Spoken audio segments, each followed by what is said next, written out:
अगर आप भी लोन लेकर अपना काम करना चाहते हैं तो ये वीडियो आपके लिए बहुत बहुत इम्पोर्टेंट होने वाली है। जितना आपने लोन लिया है उसका आधे से ज़्यादा पे करना पड़ेगा और शेष आपको सब्सिडी के रूप में मिल जाएगा। क्या ये संभव है? हाँ, ये संभव है। प्रधानमंत्री रोजगार सृजन कार्यक्रम के अंतर्गत आपको लोन लेना है, आधे से ज़्यादा पे करना है और शेष आपको सब्सिडी मिल जाएगी। कौन कौन आवेदन कर सकते हैं, कैसे आवेदन करना है और क्या क्या शर्तें हैं, आज सब कुछ इस वीडियो में बताने वाला हूं। चलिए शुरू कर देते हैं। एक एग्जाम्पल थ्रू मैं आपको समझाता हूं कि आपको कितना लोन लेना है और किस तरह से आपको इसकी साइट पर जाना है और कैसे कैसे आपको आवेदन करना है। आज सब कुछ मैं बता देता हूं। चलिए तो पहले इस चीज़ को समझते हैं, क्योंकि ये चीज़ आपके लिए बहुत बहुत ज़रूरी है और आपके काम की है बहुत चीज़। देखो ज़रा, चलिए इसको कुछ इस तरह से समझते हैं कि मान लो आपको 10 लाख रुपए का लोन लेना है। अब 10 लाख रुपए का लोन लेने के लिए आपको 50,000 रुपये देने पड़ेंगे, मतलब जमा करने पड़ेंगे और 10 लाख रुपए का आपको लोन मिल जाएगा। अब 10 लाख रुपए का लोन आपको मिल गया। चलिए अब समझते हैं इस चीज़ को कि 10 लाख रुपए का लोन हमें क्या हुआ, मिल गया। ठीक है, अब 10 लाख रुपए के लोन के दो भाग करते हैं। एक तो करेंगे 6,50,000 रुपये, ठीक है, 6,50,000 रुपये, और एक करेंगे 3,50,000 रुपये। ठीक है, ये दो भाग हो गए हमारे। अब 6,50,000 रुपये पर आपका ब्याज लगेगा। ठीक है, 6,50,000 रुपये पर आपका ब्याज लगेगा, लेकिन 3,50,000 रुपये पर आपका ब्याज नहीं लगेगा। ठीक है, और ब्याज की दर क्या होगी, जिसे बोलते हो आप इंटरेस्ट रेट। हर एक चीज़ को सोचो समझो, उसके बाद लोन लो। अगर इसमें लग रहा है कि यार मुझे इस कार्यक्रम में, इस प्रोग्राम में, यानी कि इस योजना में फ़ायदा है, तो आप ज़रूर लेना और अपना काम शुरू कर देना। ठीक है, इससे बड़ी बात क्या होगी। तो ब्याज जो है वो इस पे लगेगा। कितने परसेंट का इंटरेस्ट रेट क्या होगा, 9.5% से, ठीक है, 12% तक होगा। बात समझ में आई? 9.5% से 12% तक क्या होगा, ब्याज लगना शुरू हो जाएगा केवल इन पर। देखो, आपने 10 लाख का लोन लिया है, 6,50,000 रुपये पर ब्याज लगेगा। 9.5% से 12% तक का ज़्यादा नहीं होता है, और 3,50,000 रुपये पर कोई ब्याज नहीं लगेगा। अब बहुत से मेरे साथी, मेरे दोस्त कमेंट करते हैं, क्या सर ये 10 लाख के 10 लाख रुपए हमारे अकाउंट में क्रेडिट हो जाएंगे, हमारे अकाउंट में डीबीटी के माध्यम से गवर्नमेंट भेज देगी? कभी नहीं भेजती है, ये सोच लेना आप, कभी नहीं भेजती है। मान लो आपने मशीन लगाई, यानी कि कोई कारखाना लगाया, उसमें मशीनें खरीदी। समझो इस चीज़ को ज़रा, एक कारखाना आपने लगाया, सब कुछ समझा दूंगा, जिसमें आपने मशीनें खरीदी। ठीक है, मशीनें खरीदी। अब क्या होगा कि मशीनें खरीदने के लिए गवर्नमेंट जो है वो 6,50,000 रुपये, ठीक है, 6,50,000 रुपये वहाँ ट्रांसफ़र करेगी जहाँ से आपने मशीनें खरीदी हैं। यानी कि एक कारखाना है, या आपको एक कारखाना लगाना है जिसमें मशीनों की आपको ज़रूरत है। आप दुकान पर गए मशीनें खरीदने के लिए, और गवर्नमेंट, ठीक है, वहाँ पैसा ट्रांसफ़र करेगी जहाँ से आपने मशीनें खरीदी हैं। कितने? 6,50,000 रुपये। अब आपके अकाउंट में कितने लाख रुपए आएंगे? 3.5 लाख रुपये। 3,50,000 रुपये आपके अकाउंट में ट्रांसफ़र कर दिए जाएंगे। ठीक है, बचे कितने? ये वाले 3,50,000 रुपये आपके अकाउंट में ट्रांसफ़र कर दिए जाएंगे। समझ गए इस चीज़ को? तो इतने, यानी कि ज़रूरी नहीं कि 3,50,000 रुपये ट्रांसफ़र हो। अरे वो तो आपकी मशीन पे डिपेंड है। मान लो आपकी मशीन 7 लाख की बैठी है, तो 7 लाख रुपए उधर ट्रांसफ़र हो जाएंगे, बाकी 2.5-3 लाख रुपए आपके इधर ट्रांसफ़र, यानी कि आपके अकाउंट में ट्रांसफ़र हो जाएंगे। अब ये 3 लाख, एग्जाम्पल तो बता रहा हूँ, अब ये 3,50,000 रुपये जो आपके अकाउंट में ट्रांसफ़र हुए हैं, इनका आप यूज़ अपने कारखाने को आगे बढ़ाने में कर सकते हो। समझ में आई बात? तो सर ये तो पूरे का पूरा बैठ गया, अब इनमें सब्सिडी कहाँ गई? सब्सिडी कहाँ गई? अब 3,50,000 रुपये जो ये आपके अकाउंट में ट्रांसफ़र हुए हैं, ठीक है, इसके अलावा 3,50,000 रुपये की जो सब्सिडी है, यानी कि 35% सब्सिडी, ठीक है, 3,50,000 रुपये की सब्सिडी वो फिक्स डिपॉजिट हो गई। यानी कि फिक्स डिपॉजिट का मतलब ये होता है कि अगले 3 साल के लिए हो गई। 3 साल तक आप इस सब्सिडी को नहीं निकाल पाएंगे, यूज़ नहीं कर पाएंगे। आप जैसे 3 साल पूरे हो जाएंगे, तुरंत आपके अकाउंट में ये 3,50,000 रुपये ट्रांसफ़र कर दिए जाएंगे। समझ गए? तो बोला जाता है कि यार 10 लाख का मैंने लोन लिया और मुझे कुल 6.5 लाख रुपए पे करने पड़े, बाकी 3.5 लाख की मुझे सब्सिडी मिल गई। समझ में आई बात इस चीज़ को? तो 3.5 लाख रुपए जो आपके फिक्स डिपॉजिट थे बैंक अकाउंट में, ठीक है, वो 3 साल बाद आपके अकाउंट में भेज दिए जाएंगे और 3.5 लाख रुपए आपके बच जाएंगे, केवल 6.5 लाख रुपए ही आपको देने पड़ेंगे। समझ लो इस चीज़ को?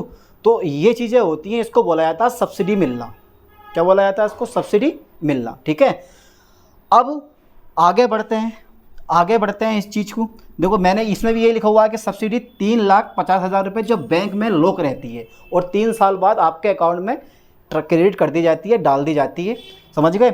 अब ये जो लोन आपने लिया है इसकी जो समय अवधि होती है वो 3 साल से 7 साल तक होती है किस्तों के रूप में। अब किस्तें वो आप पे डिपेंड करती है कितनी आपने बनवाई है। 3 साल तक, 3 साल से 7 साल के बीच में आप पे कर सकते हो किस्तें के रूप में। ठीक है, अब 3 साल बाद ये जो बैंक में लॉक रहती है ये आपके अकाउंट में क्रेडिट हो जाएगी और इनमें से आपके पैसे कम कर दिए जाएंगे। ये सिस्टम होता है गवर्नमेंट के थ्रू। चलिए अब आगे देखते हैं। अब ये एग्जाम्पल तौर पर समझाया मैंने, लेकिन अभी जो है ना, अभी थोड़ा सा आगे देखते हैं, इस चीज़ को और समझते हैं। देखो, खादी यूनिट्स छूट व लोन चुकौती, तो इसके बारे में हमें ज़्यादा पढ़ना नहीं है। ठीक है, यानी कि देखना नहीं है, हमें पढ़ना है ये, हमें ये देखना समय अवधि और शुरुआती राहत। इस लोन को चुकाने के लिए बैंक आपको 3 से 7 साल का समय देते हैं। 3 से 7 साल के बीच में किस्तों के रूप में आप जमा कर सकते हो। और एक चीज़ और है, शुरुआती राहत। बिजनेस को सेट करने के लिए बैंक आमतौर पर शुरुआती 6 महीने का ग्रेस पीरियड देते हैं जिसमें EMI नहीं भरनी पड़ती। 6 महीने तक जब से आपने लोन लिया है और अपना काम शुरू करना किया तो 6 महीने तक आपसे कोई EMI नहीं ली जाएगी। 6 महीने बाद आपकी EMI शुरू होगी। समझ गए? ये बहुत ज़रूरी है इस चीज़ को समझना। देखो, आवश्यक दस्तावेजों की सूची कौन कौन अप्लाई कर सकता है इसके बारे में भी मैं आपको बता देता हूँ। चलिए, तो पहला चलो यहाँ बता देता हूँ। पहचान पत्र सबका होता है, यानी कि Aadhaar card, PAN card, voter ID card, ये सबके होते हैं। जाति प्रमाण पत्र ये भी सबके होते हैं।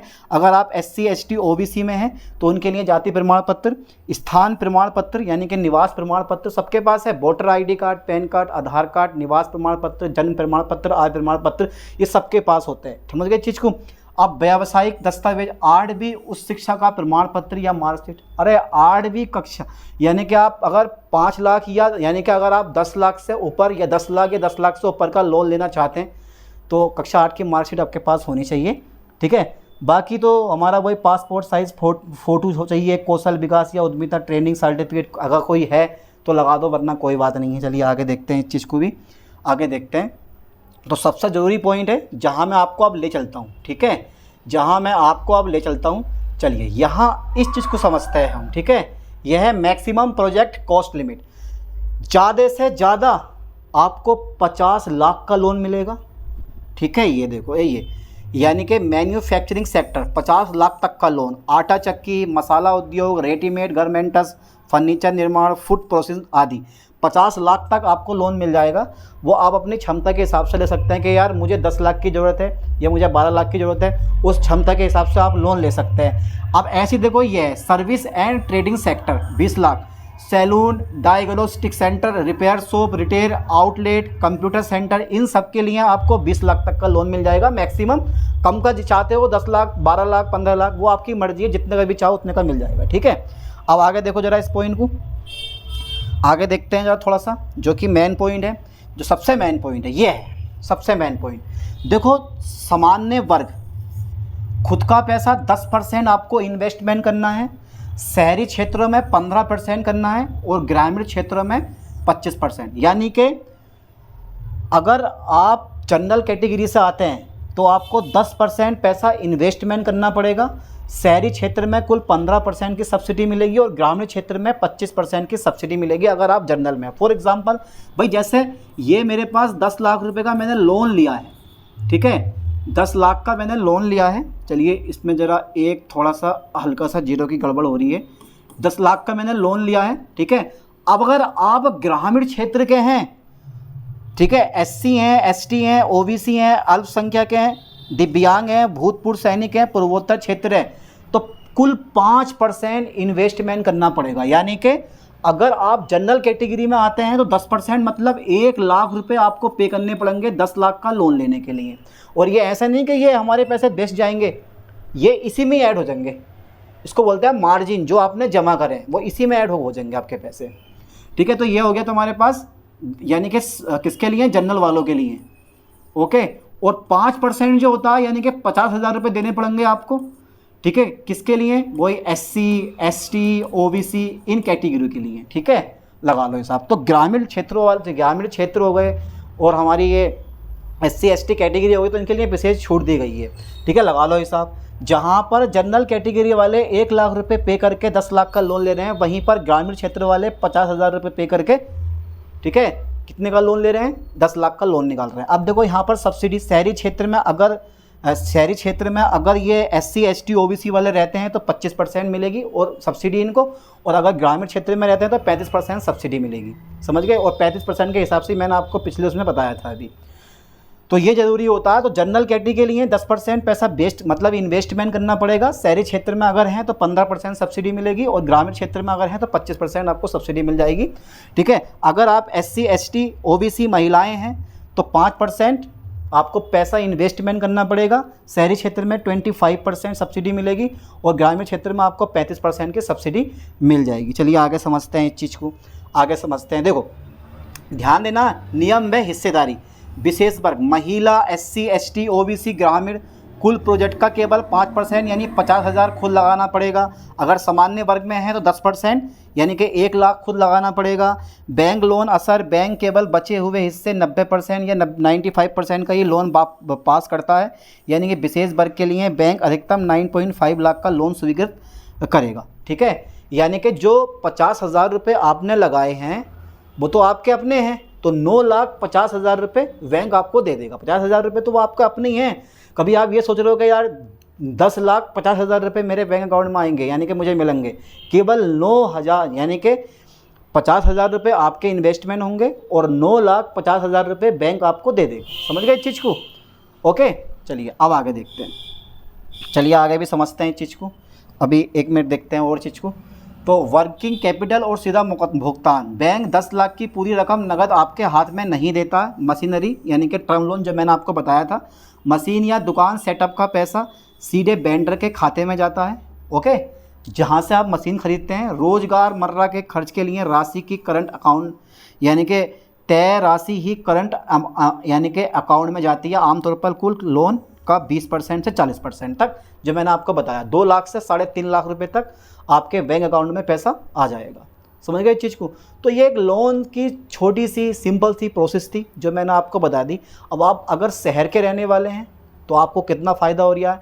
अगर शहर में जनरल कैटेगरी में है यानी कि शहरी हैं, जनरल कैटेगरी में आते हैं, तो 15% की सब्सिडी मिलेगी और 10% आपका इन्वेस्टमेंट होगा। यानी कि 10 लाख का लोन पास करवाने के लिए आपको 1 लाख रुपए इन्वेस्टमेंट करने पड़ेंगे, तब जाके आपको 9 लाख रुपए मिल जाएंगे। और अगर आप ग्रामीण क्षेत्र में हैं तो 50,000 रुपये इन्वेस्टमेंट करने पड़ेंगे। SC ST कैटेगरी वाले हैं और उसमें जो है आपको 9.5 लाख रुपये आपको मिल जाएंगे। वो भी सीधे बैंक अकाउंट में नहीं मिलेंगे। ठीक है, 60% आपके बैंक अकाउंट में, यानी कि 60% मशीनरी खरीदेंगे और यानी कि 20 से 40% जो है वो आपके बैंक अकाउंट में ट्रांसफ़र हो जाएंगे। और FD के रूप में 3 साल के लिए 3,50,000 रुपये की सब्सिडी वो आपके अकाउंट में रहेगी और 3 साल बाद आपके अकाउंट में डाल दी जाएगी। समझ गए इस चीज़ को? तो बहुत सिंपल सी प्रोसेस थी और समझ गए होंगे आप लोग एग्जाम्पल के थ्रू। मिलते हैं नेक्स्ट वीडियो में। थैंक्स।